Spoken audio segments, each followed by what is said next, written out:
सगळ्यांना व्यवस्थित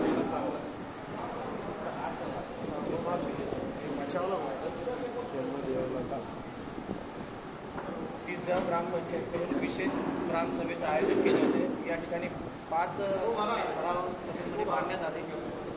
काय कसे होतात तिसगाव ग्रामपंचायतीने आज सरपंच ताई यांच्या अध्यक्षतेखाली विशेष सभेचं आयोजन करण्यात आलं होतं। या विशेष सभेमध्ये महानगरपालिकेच्या घरकुल योजनेच्या ज्या हस्तांतरण प्रक्रिया जिल्हाधिकारी कार्यालयाच्या मार्फत झाली त्या संदर्भात पहिला मुद्दा, दुसरा मुद्दा महानगरपालिकेच्या एसटीपी प्लॅनच्या विरोधामधला मुद्दा, तिसरा मुद्दा सिडको हस्तांतरणाचा असेल म्हाडा हस्तांतरणाचा हा विषय होता।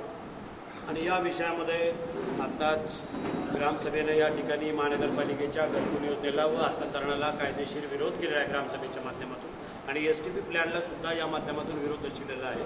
स्थानिक ग्रामपंचायतीच्या माध्यमातून किंवा स्थानिक ग्रामपंचायतीला यामध्ये कुठल्याही प्रकारचा विश्वासात न घेता या ठिकाणी शासकीय जे हस्तांतरण झालेले आहे ते चुकीचं पद्धतीचं आहे। कारण लोकशाही आहे, लोकशाही जिवंत आहे आणि स्थानिक स्वराज्य संस्था ज्या गावामध्ये अस्तित्वात आहे त्या गावाच्या स्थानिक स्वराज्य म्हणजे ग्रामपंचायतीला विश्वासात घेतल्याशिवाय कुठल्याही प्रकारचं हस्तांतरण करता येत नाही। आणि आज हे चुकीचं जे हस्तांतरण झालेलं आहे यापूर्वी ग्रामसभेच्या माध्यमातून त्या हस्तांतरणाला विरोध दर्शविण्यात आलेला आहे। आजही या ग्रामसभेच्या माध्यमातून या हस्तांतरण प्रक्रियेला 100% विरोध आहे आणि भविष्यामध्ये या महानगरपालिका असेल, सिडकोसारखे प्रकल्प असेल या ठिकाणी जर जागा मागणी करत असेल तर ग्रामपंचायतीचा आणि ग्रामपंचायतीला विरोध आहे।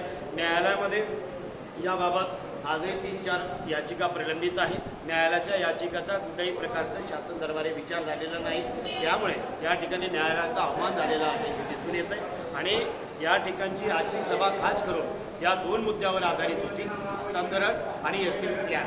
तो या ठिकाणी गावकऱ्यांनी व शेतकऱ्यांनी आणि ग्रामपंचायतींना फेटाळून लावलेला आहे आणि त्याला तीव्र विरोध दर्शवलेला आहे। राहिला सिडकोचा हस्तांतरणाचा प्रश्न, त्या ठिकाणच्या सिडको 93 ते 2025 असा जर विचार केला त्या ठिकाणच्या मूलभूत गरजा असतील, विकास असेल तो अपूर्ण झालेला आहे, तो विकास त्यांनी 100% पुरा करावा आणि हस्तांतरण करत असताना स्थानिक स्वराज्य संस्थेला प्राधान्य द्यावं।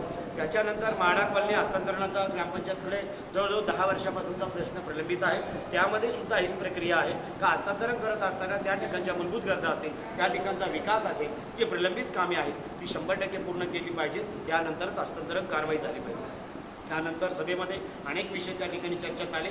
त्या ठिकाणचा बेघरांना घरे मिळाली पाहिजेत, गावातील बेघरांना त्या ठिकाणी यादी तयार करण्यात यावी, रमाई आंबेडकर नगर, साठे नगर असेल, बोधिसत्व ध्यान साधना केंद्र असेल यांच्या ताब्यात असलेल्या जागा त्या ठिकाणी त्यांच्या नावावर करण्यात यावे असेही ठराव या ग्रामसभेच्या माध्यमातून आज घेण्यात आलेले आहे। मी आज पुन्हा एकदा या ग्रामसभेच्या माध्यमातून ज्यांनी जी ग्रामसभा आयोजित केली त्या गावचे सरपंच ताई आणि ग्रामविकास आणि सर्व ग्रामपंचायत सदस्यांचे पुनश्च आभार मानतो, धन्यवाद मानतो की आपण अतिशय चांगला निर्णय घेतलेला आहे। स्थानिक स्वराज्य संस्थेच्या विकासासाठी भविष्यात ज्या लागणाऱ्या जागा आहेत ज्यामध्ये क्रीडांगण असेल, व्यायामशाळा असेल, आरोग्य केंद्र असेल, अशा विविध उपक्रमासाठी त्यानंतर गावातील बेघरांना घरे देण्यासाठी जागा असेल, या सर्व प्रक्रियेसाठी जागा गावाच्या हितासाठी अपेक्षित आहे।